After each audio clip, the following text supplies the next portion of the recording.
Agora do Corinthians, que apesar da boa vitória contra a Portuguesa, vai entrar em campo nesta quarta-feira com alterações no time. E o Corinthians já está em Ribeirão Preto, onde na noite desta quarta-feira enfrenta o Botafogo, 9h35 da noite, no estádio Santa Cruz. O timão que vem de vitória se reabilitou diante da Portuguesa 2-0 em Itaquera. No entanto, ainda briga para fugir das últimas colocações. Neste momento, o timão ainda é lanterna do seu grupo, tem 6 pontos. Inter de Limeira e Mirassol tem 10 e o líder Bragantino tem 11. E o Corinthians ainda sonhando, mesmo que de forma ainda muito distante, com a busca de uma vaga para a fase de mata-mata do Campeonato Paulista. Para este jogo em Ribeirão Preto, o Corinthians terá desfalques importantes. O Fagner recebeu contra a Portuguesa o 3º cartão amarelo, bem como o zagueiro Raul Gustavo. Para o lugar do Fagner, o Léo Maná deve entrar na posição. Já para o lugar do Raul Gustavo, quem sabe, se já tiver condições físicas ideais, finalmente o Gustavo Henrique possa estrear. E aí sim o Corinthians poderia manter a formação com 3 zagueiros que foi utilizada no último domingo contra a Portuguesa. No entanto, se a opção do técnico Antônio Oliveira for de 2 zagueiros, o Hugo deve ser confirmado como lateral esquerdo do timão. No ataque, o Romero volta, ele que suspenso não enfrentou a Portuguesa e deve ser o substituto de Pedro Raul. Vai ser uma sequência boa para nós agora. Acho que dar essa virada de chave é muito importante, o time bem mais agressivo, roubando sempre a bola mais próximo do gol, e acho que isso nos deixa mais próximo da vitória. Continuar a somar vitórias, porque é essa que nos vai cada vez mais fortificar e tornar-nos cada vez uma equipa mais competitiva e uma equipa com capacidade em qualquer campo, contra qualquer adversário, disputar os jogos. E o Corinthians que nos próximos dias deve ter mais 2 reforços. Um é o lateral direito Mateuzinho, que inclusive já treinou no CT Joaquim Grava nesta temporada, mas acabou voltando para o Flamengo porque naquele momento não houve um acordo entre os 2 clubes. Este acordo já aconteceu, o Corinthians deve pagar 4 milhões de euros por 60% dos direitos do jogador. E o outro jogador que deve chegar a qualquer momento no CT Joaquim Grava é o Igor Coronado, ele que estava no Al-Ittihad da Arábia Saudita, já rescindiu seu contrato. O meio-atacante deve assinar contrato com o Corinthians com duração de 2 temporadas. Falando do Corinthians, ainda o diretor financeiro do clube, Rosalá Santoro, deu uma entrevista no Band Esportes e contou que o Igor Coronado vai custar cerca, isso mesmo, 2 milhões de reais por mês. Ele também falou sobre as dívidas da equipe. Vamos lá. A minha dívida saudável, ela teria que ser da ordem de 400 milhões. 400 milhões de dívida, né? E eu conseguiria fazer uma boa gestão financeira com ela, no patamar que a gente está.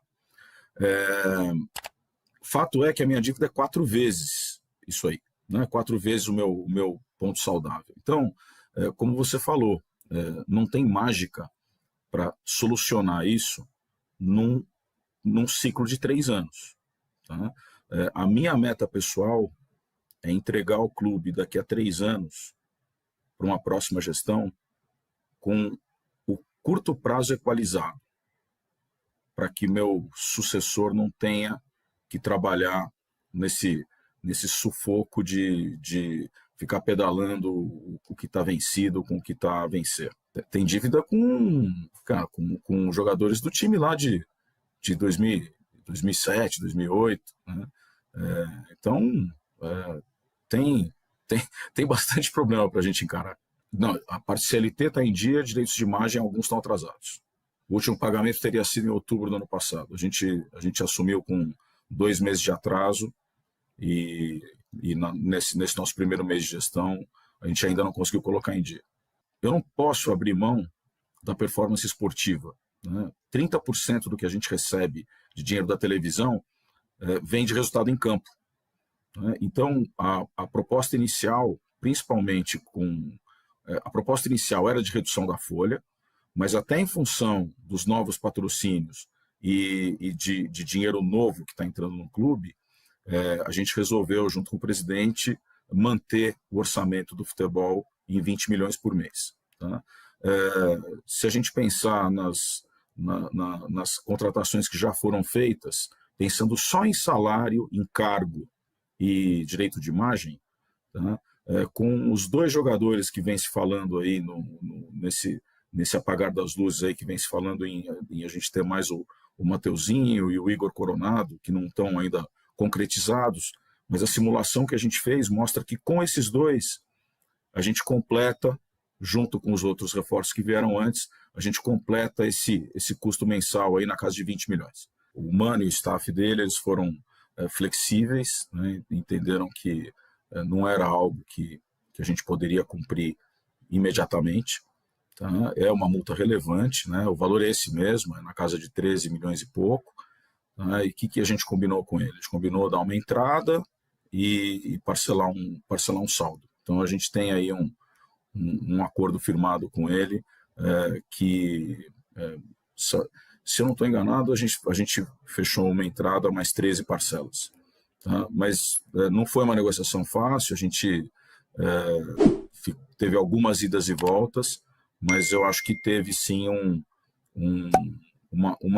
teve uma condução profissional dos dois lados e a gente vai oferecer para o Mano os elementos que ele precisa para ter tranquilidade de que ele vai receber o que é devido.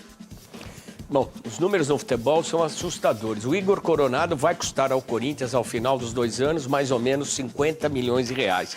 O Pedro Raul, que veio para o Corinthians, vai custar a sua operação mais 70 milhões de reais. Fora o Mateuzinho. Realmente, números incríveis. Se você parar para pensar, você fala, nossa, como roda dinheiro no futebol. Informação de agora à noite, o Corinthians está contratando Pedro Henrique, atacante do Inter. Como assim, Chico? Quem é esse cara? Inclusive o Timão está vencendo uma concorrência de Vasco e Cruzeiro, que queriam contar com o jogador. Ele tem 33 anos e eu estou vendo aí na rede social já uma preocupação, primeiro pela idade do jogador e segundo porque ele teria um histórico de lesões. Isso é mentira. Eu acompanhei muito o Pedro Henrique desde que ele chegou ao Inter na metade de 2022 e estou aqui para falar para vocês que negócio que o Corinthians fez. Eu achei um baita reforço. Estou falando sério. O Pedro Henrique é o seguinte, é um ponta, jogador de beirada, muito rápido, muito habilidoso, que jamais aparenta a idade que tem. Desde que ele chegou ao Internacional, ele inclusive fez uma dobradinha com o Wanderson, que hoje é titular do Eduardo Cudê e que é esse ponta de beirada, que vai para o drible, que é um pouco mais jovem, que estava no futebol da Rússia.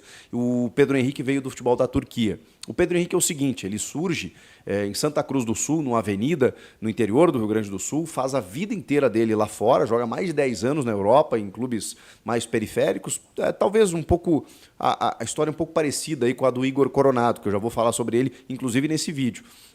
E aí ele retorna ao futebol brasileiro, ele é colorado até, falava que torcia para o Inter na infância, o Inter repatria ele, e ele chega e vai muito bem, mas muito bem. Vejam só, ironicamente, no time de Mano Menezes. Naquela arrancada que o Inter tem no segundo semestre de 2022, onde o time sagra-se, se é que dá para dizer dessa forma, vice-campeão brasileiro. Nunca disputou o título, ficou bem atrás do Palmeiras, que foi o campeão, mas assim, naquele time que encaixou no segundo semestre de 22, ele foi um dos destaques. Ele e o Wanderson alternavam muitas vezes. As pessoas tinham dificuldade de saber quem seria o titular. O Mano Menezes tentou escalar os dois, um de cada lado. Ele joga das duas pontas, tá? Ele joga tanto pelo lado direito quanto pelo lado esquerdo. É um cara que fez muitos gols e deu assistências fazendo essa jogada do 1 contra 1. Um touro fisicamente que jamais, repito, aparentava a idade que tinha.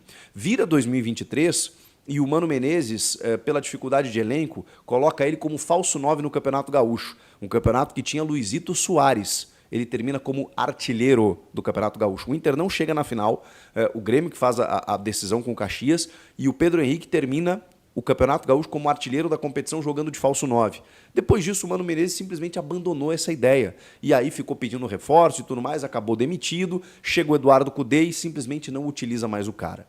Ele teve uma lesão muscular de grau 2 na Libertadores da América de 23, no mês de junho, depois de um jogo contra o Independiente Medellín, ficou 30 a 40 dias fora, e depois, lá em setembro do ano passado, ele teve uma fratura no braço depois de um jogo contra o Goiás, que nada tem a ver com sequência de lesões, histórico de lesões, inclusive relacionados a sequência de jogos, nada a ver, uma coisa completamente fortuita, ao acaso, aleatória, uma fratura no braço. e isso deixou ele um tempinho afastado. Ele voltou na reta final, mas o Eduardo Cudê sempre preteriu o Pedro Henrique em detrimento de outros jogadores. E por isso ele perdeu espaço desde o final do ano passado, inclusive no começo desse ano. Era certo que ele seria negociado, porque o Eduardo Cudê, sei lá, não conta com ele, até porque o Inter contratou muitos jogadores por ataque. Ele perdeu espaço por conta disso. Ele teve lesões, é verdade, essa última aí um pouco mais séria, mas nada a ver com uma questão muscular, de joelho e tudo mais, uma questão de fratura no braço. E depois o Inter contratou o Ener Valencia, tem o próprio Wanderson, tem o menino Luca, contratou agora o Alário, vai vir o Borré. Ele não tinha mais espaço, mesmo tendo renovado até o fim de 2025. Pois bem, ele sairia de qualquer forma. Teve o interesse do Cruzeiro, quase fechou com o Vasco, e o Corinthians atravessou todo mundo para fechar a contratação dele. Eu gostei. $1 milhão, cerca de 5 milhões de reais, um pouco mais do que isso, contrato indefinitivo por 2 temporadas, o Pedro Henrique. Vai dar bom. Acho que ele chega para ser titular, tanto pelo lado direito quanto pelo lado esquerdo. Dá para fazer um ataque com Romero, Pedro Henrique e Yuri Alberto. Dá para jogar com Pedro Raul, Yuri Alberto e Pedro Henrique. O Antônio Oliveira agora vai ter opções.